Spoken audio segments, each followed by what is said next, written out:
lounging, son.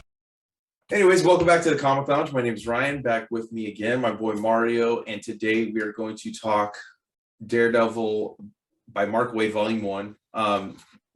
The art on that is by Paolo Rivera and Marcos Martin, and probably can generalize it too. We'll probably talk a little bit of it overall. And then transition to Somni, because Somni ends up being kind of the guy that's the series is known for, even though it starts out with Paolo Rivera and Marcos Martin. Yeah.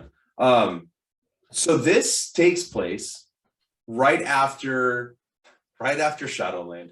So we had Bendis write an amazing run. We had Brubaker write an amazing run. And then Andy Diggle starts off good and doesn't stick the landing with his Shadowland. There was a small tie-in, like a 6-issue mini called like something Road, something or other. I don't know if you ever read that. It's like him coming back. It's kind of fills in the gap between Diggle's Shadowland stuff and this book. Okay, yeah, I didn't read that. I think it was largely ignored, but yeah, you don't really need it. I mean, what I love about this is that Daredevil for a very long time was a very dark and grim kind of book, had a very dark tones. I mean, fucking Matt was in prison for fuck's sake. He was outed as Daredevil. He got married, and his wife went nuts. Oh, dude, it's just his life was he was put through fucking absolute fucking shit, for years in Marvel Comics. Not to say I didn't like it. I mean, it was great runs. But I love how they kind of sell it. They sold it to people as like it's the return of like the swashbuckling type of Daredevil, like a little bit of a brighter tone. Yep. And Mark Waid is a perfect guy. Sort of. Well, I mean, it has dark moments, but it has more humor in it. Yep. It definitely has more humor, and it's a brighter book in terms of like the tone of it's visually it's a brighter book. It's not as like remember the coloring on those books was like very muted. It was Malieve and Lark. Yeah. So it's all like more realistic. It's all like dulled and sad, and it's a rainy noir day. Yeah. Matt's depressed. Oh no, never heard that before. He feels Catholic guilt. Right. And this is the opposite. It's bright. It's funny. They start messing around with a lot with like the word balloons and the effects. I love that. I love how they depicted that his censor. Yeah, they start playing around with a lot of things, and I think that's one of the reasons why this book is like one of the most award-winning series in superhero comics, because it was like a breath of fresh air to Daredevil and to like superhero stuff, where I think you're starting to get more of that like indie book influence, but applied to something like Daredevil with the depth that we gotten in the past. So it's still deep because that's the funny thing. On surface, it's all like, oh, Matt's in a better mood and he's being happier and more funny. But there's this underlying current of like, is it really there? Is it a facade? Is he lying to himself? Yeah. Is he actually super fucking depressed and like gonna fuck his life up? Surprise, he's gonna fuck up his life again because that's what he does. But it's all a lot more playful, and I think it's all of a combination of all the artists and all the lettering, the art, the coloring, the writing. It all comes together to create this book that's like imagining to be more fun and a little bit more exciting, but then also still having the same kind of like depth and undercurrent of Matt's typical, self-implosion shit. Oh yeah, I mean for sure. And like anybody that has listened to me on this channel, I have mentioned it multiple times that Mark Waid wrote the first comic book I ever read, which is from his Flash run. His Flash run is one of my favorite runs, period, in all of comics. But his Daredevil is right next to it. He's one of my favorite writers. He rarely, to me, has a misstep in terms of the books he puts out. In terms of what I've read, I don't think maybe I don't necessarily like the character that he writes. Like his Avengers was maybe the only thing I didn't really like too much. But his Doctor Strange, I only read the first volume. That book was really good. I really liked that. And when I was talking to him a couple weeks ago, I told him that like every character he writes, he gets, you know what I mean? Like he truly gets the characters to their core, and he pulls out all the best parts of them and gives it to us on the page. And he definitely like writes for the artist.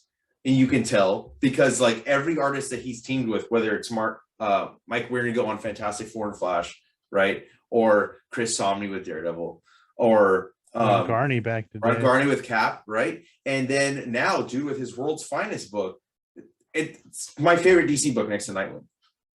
You know, I love what he's doing with Dan Mora, but he also made some really like interesting choices, like making Claw the villain in the first arc was genius. You I know, remember like when I never the even reviews thought came about out, like when that book first came out, I started some reviews and people talking about it. It was one of those things where like, his fucking power is supersonic.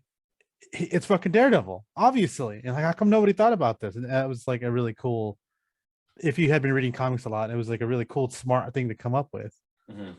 Yeah, I think that because he has such a deep knowledge of like the most obscure things in comics. Like he'll pull out so many Easter eggs in all of his books and bringing back like random characters to the forefront. You know, like was I? Well, I even like the exchange between him and Cap, where he asked him like, when you came back to the world, what was on page 2 of the newspaper that day, and it was about Daredevil.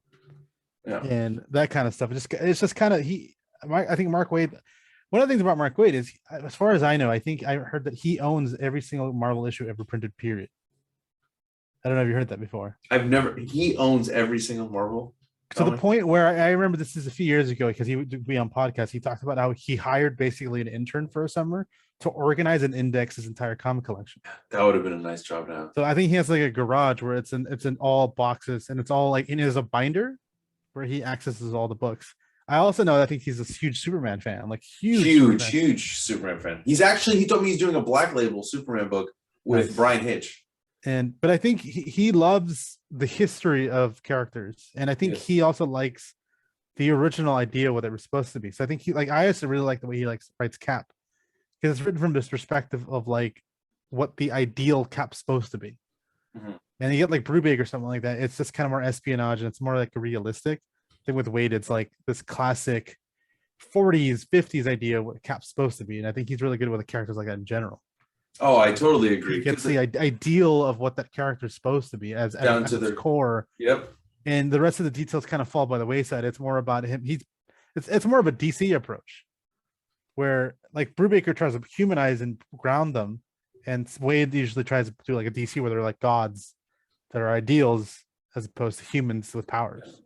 Yeah, and I mean, I think he said it, like he was always more of a DC guy growing up, but that he does love Marvel as well, right? And I think that he gives us like a classic feel without it feeling repetitive or like he's trying to invoke like a Silver Age aesthetic to his stuff. You know, like Jeff Johns kind of like he did that a little bit when he was writing like Green Lantern and when he was writing Flash. Like I felt like he was like a great segue from Mark Waid. You know, like he definitely felt in the same vein as what Mark Waid did. He just didn't sustain it as well as Mark Waid has over the years. You know, I think Mark Waid he got in the 80s and he's still putting out books better than some of the young people that are coming up in the World's Finest came out, and I think it's doing really well. It's doing really well. Issue 4, right? 3 just came out. 3 just went. Okay. Yeah, I mean a perfect example of how you know it's selling well is the 1 in 50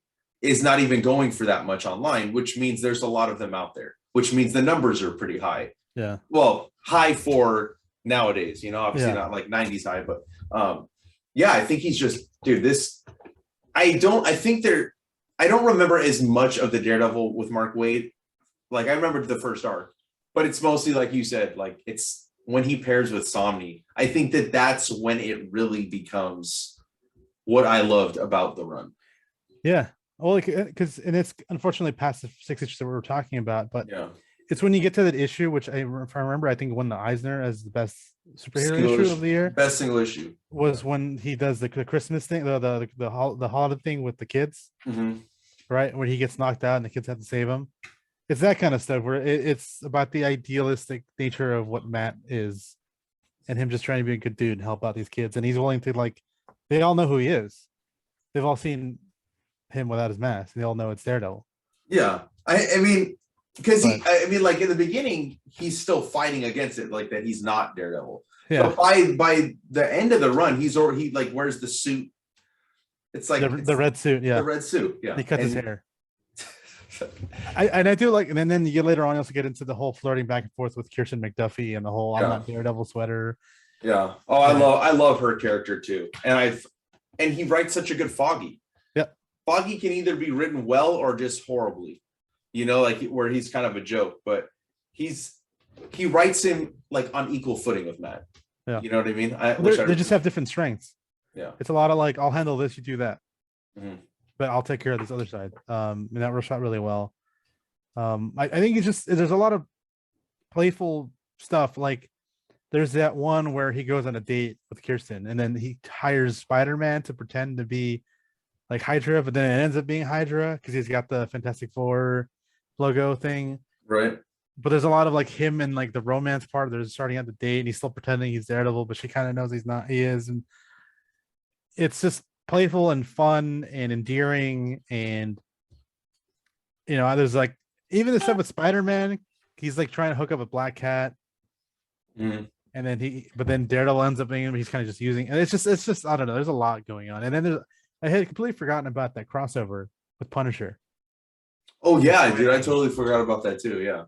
That was Aruka, him, and who would have been the Spider-Man writer? Wasn't Mark Waid writing? Wasn't he one of the people writing Spider-Man back then? He was on the Spider-Man books, right? Yeah, back in the. It's like Dan Slott, timing. Yeah, because it was coming out like 3 times a month. So they would rotate writers. Right.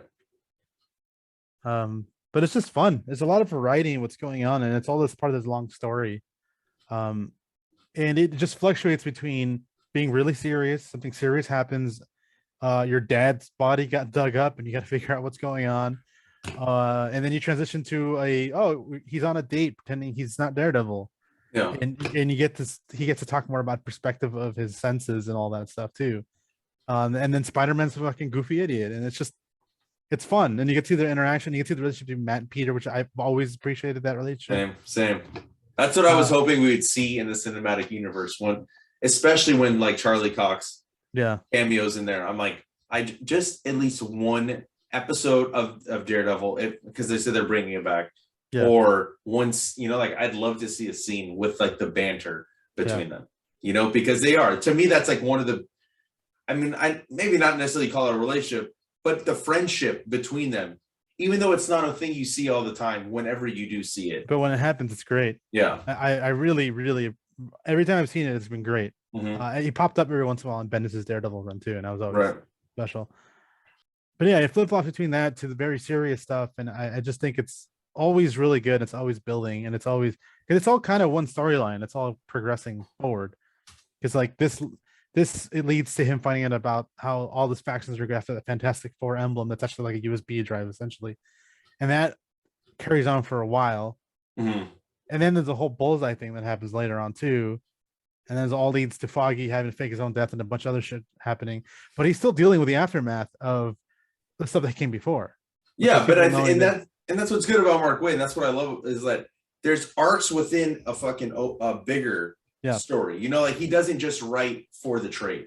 He writes with like way further out. And if you reread some of his runs, because he has extensive runs on a lot of different books, like you get a lot of payoff in the end. And stuff that's happening in this first volume continues to pay off moving forward.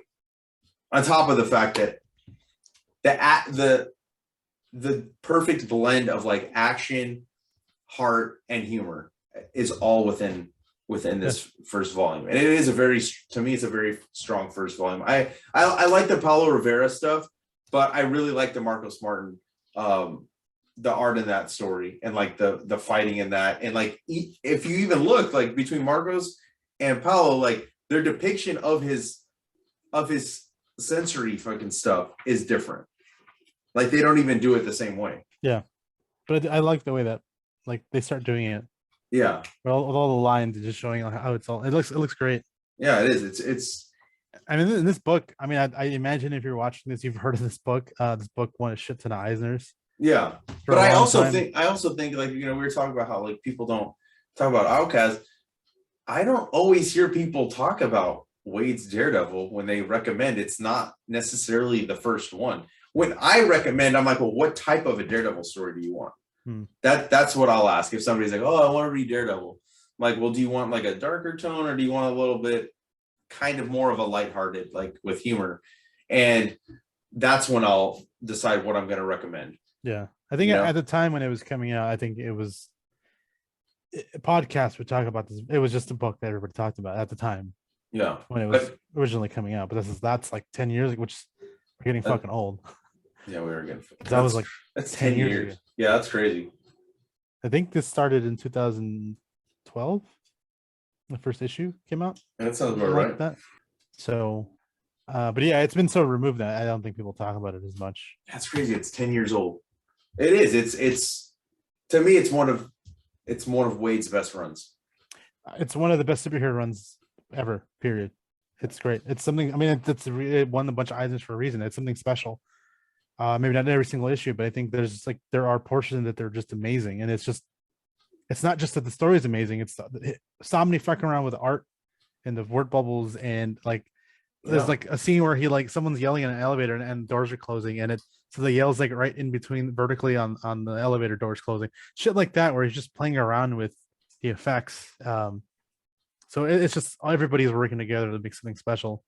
I mean, it's Daredevil. Yeah, I think that. Yeah, I know what you're talking about with like the sound effects and the way they depict them with the lettering, right? That's what you're talking about? Yeah, I love the way they do that. But yeah, even like the pages like this, like with Cap and Daredevil, you know what I mean? Like the dynamic angles that we get. Yeah, I think I like this better than Bendis' Daredevil. I know it's a different tone, but to me, this is more like what I would want to reread multiple times. But that's just my opinion. Yeah. You know? Because like Daredevil, I try to read Bendis' first volume, and to me it doesn't hold up as well as this holds up. It's the later stuff that is amazing. Yeah, I know, I agree. But I'm saying like for a first arc, like and this could have gone one of two ways. Like people were used to that other type of Daredevil story, you know, and it's such a stark contrast to what that we were getting right before. But it was so well received. And I don't know that every writer could have done that because like you said, Waid, the way he writes characters, his knowledge with, you know, how they were, their entire histories, right? And how he gets them down to the core, but adds something fresh and new to each one and builds off of that. And his characters grow, you know, like you watch the growth in his characters as he writes them. If you're listening to this for some reason, you haven't read this or you don't read Daredevil books, like read it. It's really good. You can't really go wrong with Daredevil in general. I was going to say that like a million years now. We've said this a million times on this channel. Daredevil's the most consistently good book. Yeah, Frank Miller back in the day. And Nocenti's had a good run too back in the day as well. Right. You got Kevin Smith in the late 90s. Which led into David Mack, which led into David Mack, which led into Brubaker, which led into Andy Diggle, which led into Mark Waid. Charles Soules is not one of my favorites. Yeah, it gets better, but later on. It has its moments, and then of course you got Chip Zdarsky. Yeah, of course, Chip Zdarsky is just absolutely killing it right now. So, and that right there is like 40 years. I know, it's crazy. It's crazy that Daredevil is not doesn't have as much what's the word I'm looking for? Like in terms of like the public knowledge of Marvel heroes, considering that his book is always consistently good. You can't say that for Spider-Man. You definitely cannot say that for fucking Spider-Man over the past 40 years. How good has it always been? Clone Saga? No. You know what I mean? Like, or Batman. You can't say that about Batman. You can't say it about Batman either. Daredevil has like within like the comic book community, like the creators, everybody wants to do. I would imagine everyone wants to do Daredevil. I think you said you wanted to see Jason Aaron, which maybe he could do a good Daredevil run, but I think so. It'd be depressing probably because it's Jason Aaron. Aaron and Matt Murdock. I think that would turn into something really depressing, but it'd be really good. Yeah, but Mark Waid's run, not depressing, and I definitely think that if you haven't read it yet, if you're a fan of Daredevil. And I mean, like of the Miller run, of the Brubaker, all these other runs, this is definitely up there in terms of one of Marvel's best runs, period. And definitely go check it out. And if you're not already following us, make sure you follow us on Facebook, Twitter, and Instagram at The Comic Lounge. Like, follow, subscribe, hit the bell icon so you're notified every time a new vid goes up. And on that note, we're out.